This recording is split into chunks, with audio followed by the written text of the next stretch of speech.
สบายดีทุกคนเหมือนมิน่าจะพามาร้อนข้าวในตู้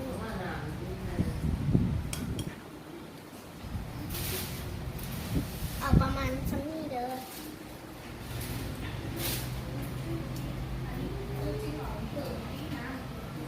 และระหว่างถ้า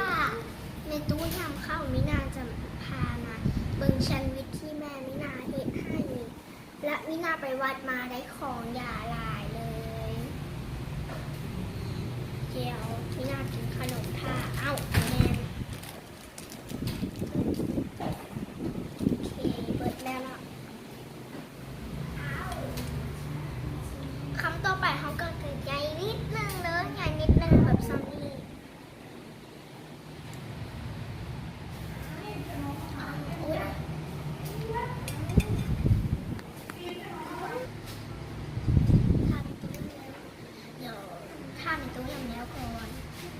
นี่ทุกคนเห็นบอลย่ำแล้วเราบอลย่ำแล้วเนาะแล้ววันนี้มิน่าจะตักคำใหญ่นิดนึงใหญ่บอลทุกคนใหญ่บอล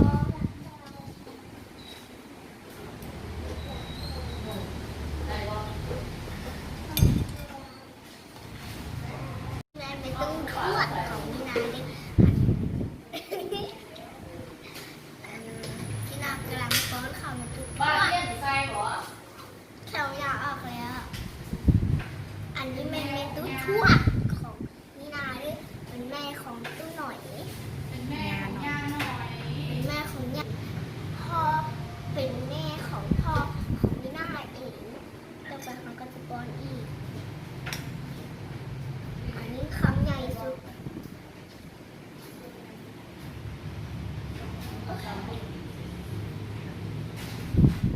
ป้อนข้าวไผ่ป้อนข้าวในตู้แล้วซื้อว่าในตู้คำแสงใกล้เบิดแล้ว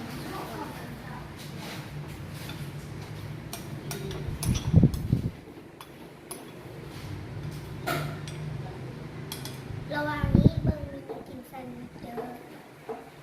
โอเคทวดของมินากำลังป้อนข้าวในตู้ทวดไปแล้ว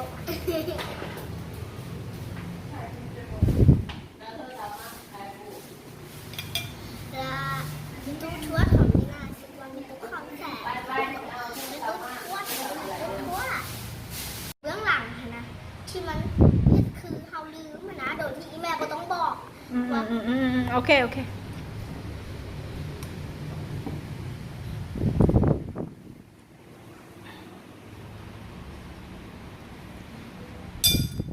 นี่แม่ตู้ทวดของมินาสิว่ามีตู้คอมแสบมีตู้คอมแสบแม่ของ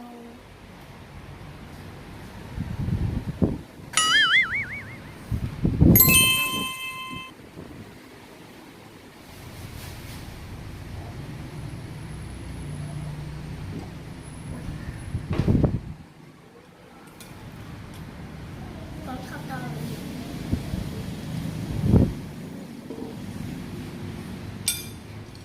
สวัสดีทุกคนผู้ที่ย้ายแล้วเนาะที่เบิ่งคลิปนี้หน้านะเป็นผู้ที่เป็นแม่ของทุกคนนะซึ่งป้อนข้าวต้องเฮ็ดข้าวเปียกหรือเป็นข้าวแบบนี้เร็วเลยข้าวเปียกนี่ป้อนต่อแล้วจึงย่ำง่ายเนาะเพราะว่าส่วนหลายในตู้นะย่ำข้าวบ่ได้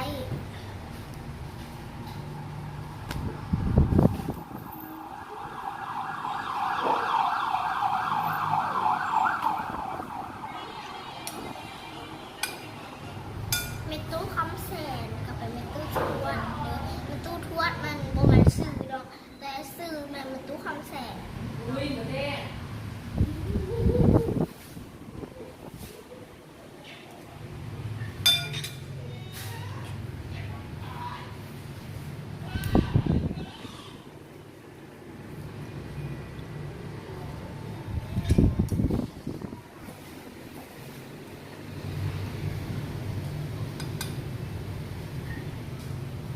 ถ้าปากเราน้อยกับ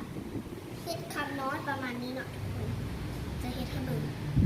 ประมาณนี้แต่ เฮ็ดเข้าประมาณนี้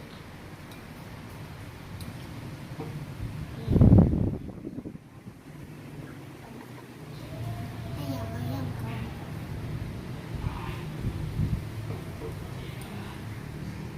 ถ้าเขาฟ้าซึ่งเราเป็นคนใกล้เบอร์เลย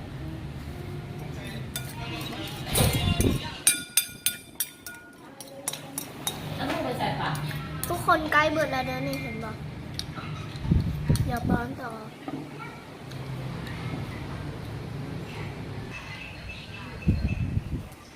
ซ้ำคำสุดท้ายเลยคำใหญ่เนาะแต่ก็คอย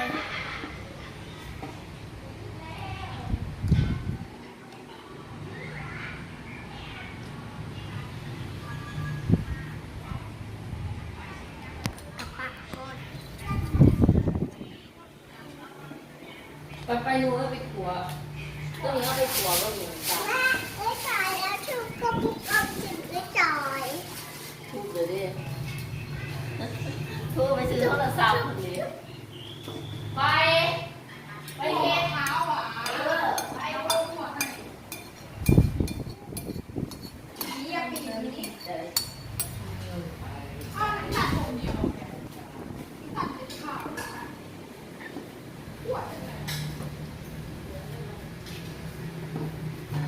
สร้างคนดูไปแล้วป้อนน้ำหน่อย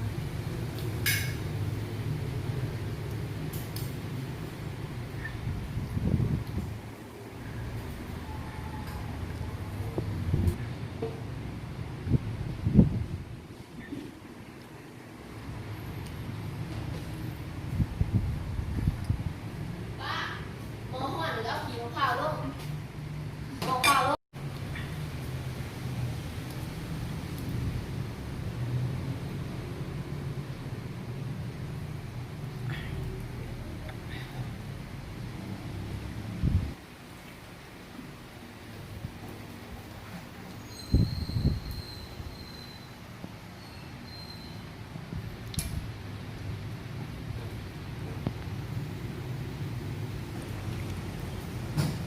อ่า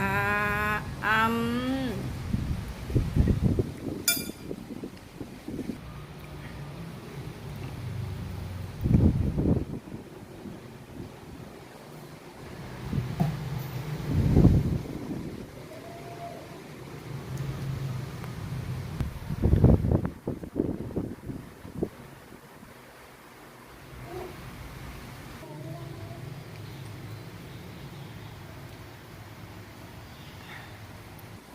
นี่ป้อนเดี๋ยว